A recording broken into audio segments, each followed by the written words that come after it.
मी त्या दिवशी सांगितलं, गोखले विशाल गोखले हा माझा मित्र होता, आहे आणि राहणार आहे. यात बदल आहे का? नाहीये. आपल्याला एवढंच आहे की या शहराचं नाव खराब होऊ नये. या शहराची संस्कृती आहे, एक राजकीय संस्कृती आहे. कुठंतरी एक माणूस या राजकीय संस्कृतीवर वाट लावून टाकतो. कोणी उठायचं, काही आरोप करायचं. मला असं वाटतं याच्या मागे कोणीतरी चावी देणारा वेगळा असेल तर ते मी काही लक्ष देत नाही. आणि मला माझं म्हणणं आहे की माझी तुम्हाला विनंती आहे, हे विषय पण नको. पुणेलिकेचा एक प्रश्न आहे. तुम्ही महापौर असताना निलेश नवलखा एक बिल्डर आहे, त्यांनी आता सोशल मीडियावर एक व्हिडिओ व्हायरल केलेला आहे की महापौर असताना तुम्ही त्यांचं काम बंद पाडलं. हे बघा, मी घेतली माहिती.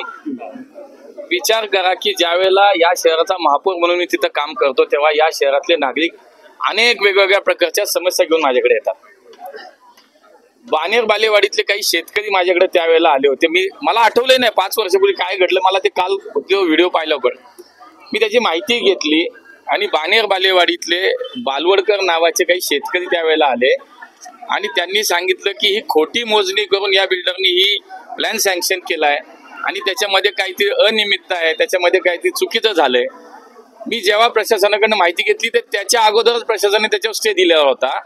मला असं वाटतं 4-4, 5-5 वर्ष ज्या एखाद्या कामावरती स्टे असतो तेव्हा त्याच्यामध्ये महानगरपालिका प्रशासन, आता मी तर महापालिकेत नाही, महापालिका सोडून मी 5 वर्ष झाली. मला असं वाटतं त्याच्यानंतर तर 3 वर्ष मी लोकप्रतिनिधी पण नव्हतो. आता वर्ष 1.5 वर्ष मी पुन्हा लोकप्रतिनिधी झालो. हे असं कुठून तरी 5-6 वर्षापूर्वी. आणि बरं, याचं उत्तर महापालिका प्रशासन देईल ना. आणि कोणी उठायचं, काही आरोप करायचं. मला असं वाटतं याच्या मागे कोणीतरी चावी देणारा वेगळा असेल तर ते मी काही लक्ष देत नाही. आणि मला माझं म्हणणं आहे की माझी तुम्हाला विनंती आहे, हे विषय पण नको. पुणे महापालिकेच्या बाबतीत एक प्रश्न आहे. पुणे महानगरपालिकेत खरं तर आता येणाऱ्या निवडणुकीत मनसे असेल, शिवसेना असेल, ठाकरे गट एकत्र लढतील. राष्ट्रवादी सोयीनुसार जिथे गरज असेल तिथे एकत्रित लढतील असं देखील सांगितलंय. काय कसं बघता हे आव्हान असेल? भाजप म्हणून तुमच्यावर देखील मोठी जबाबदारी असणार आहे. नाही बघा, फटका बसेल. नाही बघा, शेवटी आमची राज्य स्तरावरती आमची महायुती आहे. आम्ही अजितदादांची राष्ट्रवादी, शिंदे साहेबांची शिवसेना, आम्ही सगळे एकत्र आहोत. आमचे नेते जो आदेश देतील त्याच्यावरती निश्चितपणे आम्ही तोच आदेश आम्हाला सगळ्यांना पाळावा लागेल.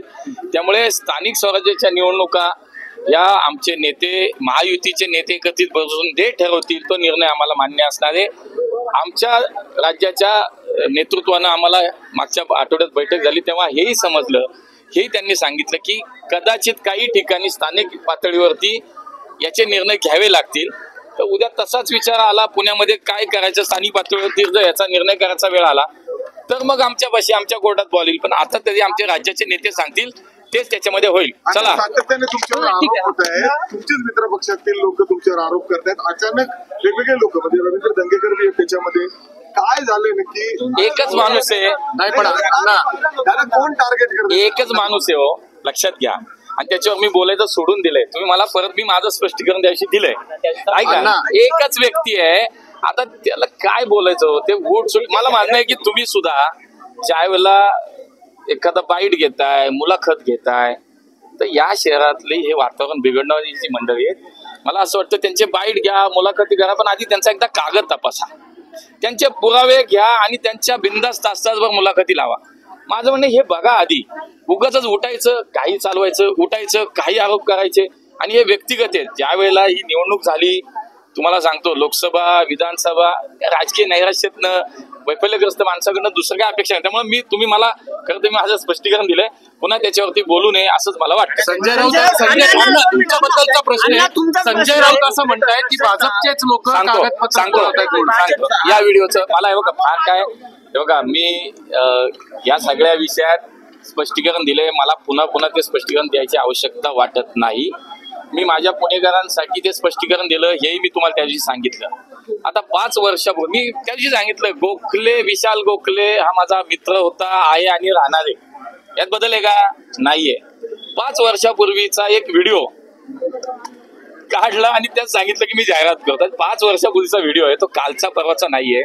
माझं म्हणणं जैन समाजाच्या विषयात, जैन बोर्डिंगच्या विषयातली सत्यता तपासा, त्याची माहिती सगळ्यांनी तुम्ही पण घ्या आणि मग बातम्या करा. एक आता परत आता हा व्हिडिओ आला, परत काल कुठे बघितलं मेन सावनीची जाहिरात कोणते करत होतं. मग काय पार्टनर आहेत का? काहीतरी मला असं वाटतं की ह्याच्यात जाऊ नये आपण. माझं म्हणणं आपल्याला एवढंच आहे की या शहराचं नाव खराब होऊ नये. या शहराची संस्कृती आहे, एक राजकीय संस्कृती आहे.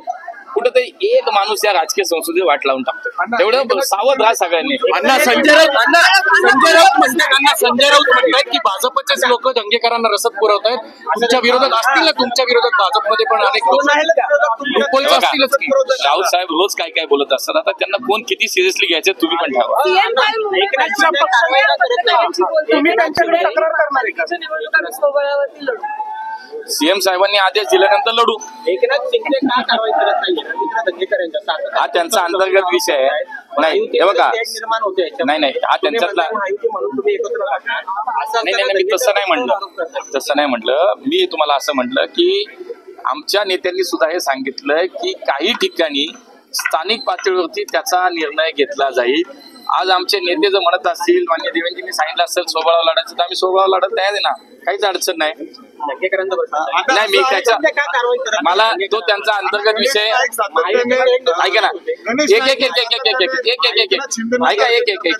मला असं वाटतं की हा त्यांचा अंतर्गत विषय, त्यांच्यावर कुणी कारवाई करावी न करावी, काय करावी. आता ज्यावेळी त्यांना हे कळेल की काहीच आधार नसलेला विषय सुरू आहे आणि काहीच त्याला बेस नाही, त्याला नाही पुरावा नाही, त्याला काय आधार नाही, कागद, तर शेवटी त्यांच्या नेतृत्वाला तो विचार करावा लागेल. अण्णा गणेश नाईक अण्णा